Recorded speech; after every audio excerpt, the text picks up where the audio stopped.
E aí, tudo bem com vocês? Eu sou Miguel Alves. Então, nesse vídeo, vamos tratar um pouco deste assunto.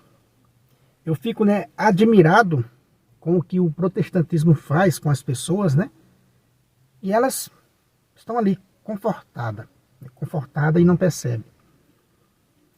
E aqui a gente tem essa luta, a nossa missão é essa, de tentar alertar esses irmãos, para essa realidade, que não é bíblica, O protestantismo não é uma coisa respaldada nas Sagradas Escrituras. Eles pegam um texto aqui, outro ali, e deforma, como disse o apóstolo Pedro, para a própria perdição. Então veja, o que a gente vai tratar nesse vídeo.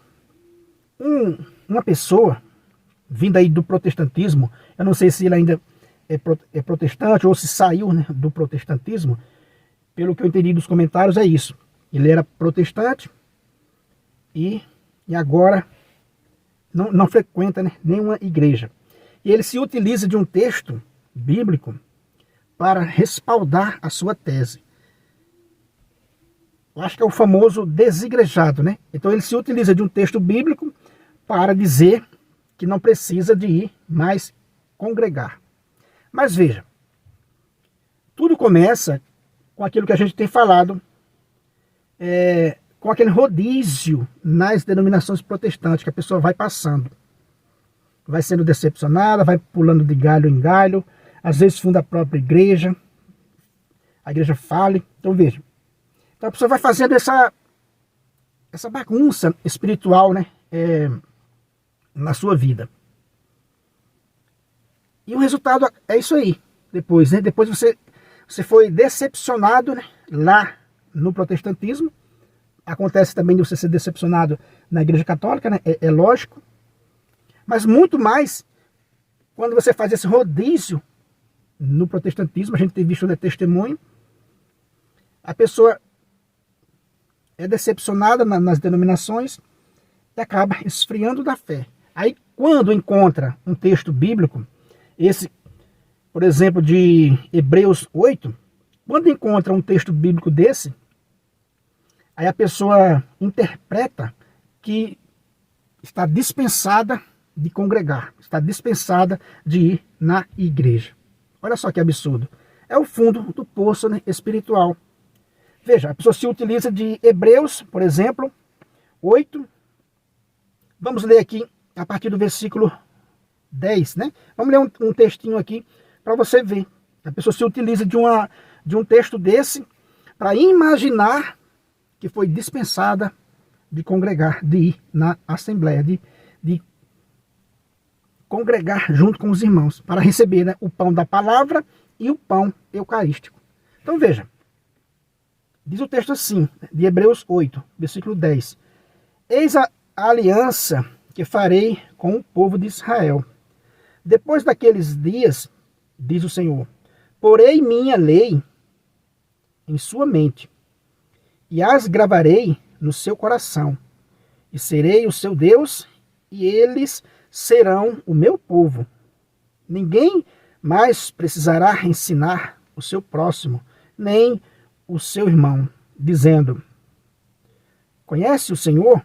Pois todos me conhecerão, desde o menor até o maior, porque terei misericórdia das suas culpas, e não me lembrarei mais de seus pecados. Veja, está dizendo que ninguém vai precisar ensinar mais o seu próximo, ensinar mais o seu irmão.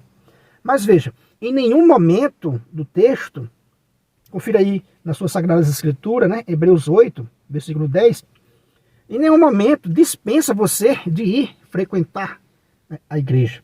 Em nenhum momento dispensa você disso. Então esse irmão erradamente interpreta dessa forma.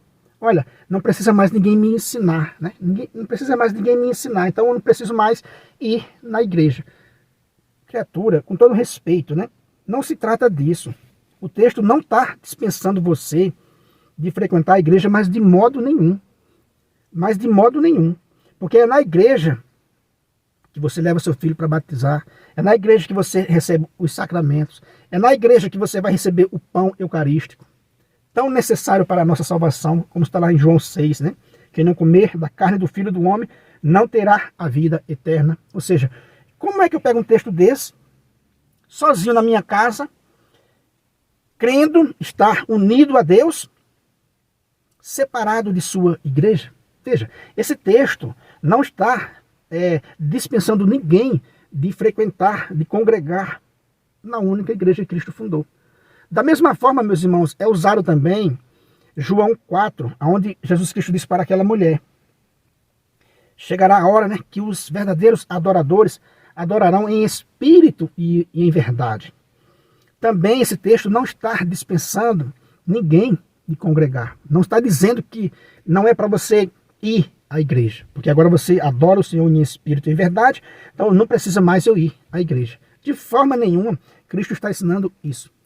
É na igreja, congregando com os irmãos, que a gente forma o corpo místico de Cristo. É na igreja que a gente aprende a adorar em espírito e em verdade. É lá que a gente precisa adorar em espírito e em verdade. É na igreja que a gente forma o corpo de Cristo. Pelo batismo, pela comunhão, né, eucarística. Então esses textos, tanto de Hebreus 8 quanto de João 4, não está dispensando ninguém de congregar. Veja, no próprio livro de Hebreus, se você for virar a página aqui, ó, para o capítulo 10, no versículo 25, está atestando aquilo que eu estou falando. Está confirmando, está respaldando aquilo que eu estou falando. Ninguém está dispensado da igreja. Porque é na igreja que a gente vai comungar o corpo e sangue do Senhor, que a gente vai receber a palavra presidida pelo sacerdote, devidamente ordenado, e vai participar da mesa do pão eucarístico. Veja, no versículo 25 de Hebreus 10. Não abandonemos as nossas assembleias, como alguns costumam fazer. Antes, procuremos-nos animar-nos mutuamente, tanto mais que vedes o dia se aproximar. Veja, procurar se animar mutuamente. Não abandonemos as nossas assembleias. Ou seja, a pessoa se isola com esse texto que eu acabei de ler de Hebreus 8, né? Diz, não, agora eu tenho todo o entendimento. Não preciso mais de ir à igreja. Criatura, com todo respeito, né? Mas você interpretou completamente errado o texto. Adorar em espírito e em verdade, também as pessoas acham que é abandonar a igreja. E não é. Veja, não abandonemos as nossas assembleias. Ou seja, não abandonar a nossa reunião com os irmãos para congregar, para comungar o corpo e sangue do Senhor. E no versículo 39 de Hebreus 10 ainda, diz, ó, nós não somos desertores para a nossa perdição. Perseveramos na fé para nossa salvação. Então veja, não é desertar a igreja, não é desertar a assembleia. Em nenhum texto sagrado tem um ensinamento de Cristo ou dos apóstolos induzindo você a largar a igreja. Nenhum. Todos os ensinamentos é para você permanecer firme. Permanecer firmes na assembleia junto com os irmãos. É na assembleia junto com os irmãos, é na igreja que a gente se fortalece. Veja, fortalecei-vos, né? Animai-vos mutuamente. É para isso que a gente precisa congregar, meu irmão. Não é para se isolar com o texto bíblico, imaginando estar em comunhão com Deus. Nenhum texto bíblico, repito, está te dispensando da igreja. Nenhum texto bíblico está nos dispensando da igreja. Adorar em espírito e em verdade, ter conhecimento de Deus, ter esse conhecimento de Deus na igreja. Na igreja. Em nenhum momento dispensa ninguém para virar um desigrejado. Beleza, meus irmãos? Então é isso aí que eu quis mostrar e fazer essa exortação com respeito a esse irmão que imagina, que interpreta erradamente que pode ficar sem congregar. Não pode. Pelo visto, ele veio do protestantismo e agora caiu nessa do desigrejado. Né? Pegar um texto bíblico e imaginar que está em comunhão com Deus. Dividido da comunidade, né, que é a igreja. Separado da comunidade, que é a igreja. o corpo místico de Cristo. Não abandonemos as nossas assembleias. Beleza, meus irmãos? Então é isso aí que eu quis mostrar para vocês nesse vídeo. Se você não é inscrito nesse canal, né, se inscreva, compartilhe aí com seus amigos. Muito obrigado e fique com Deus.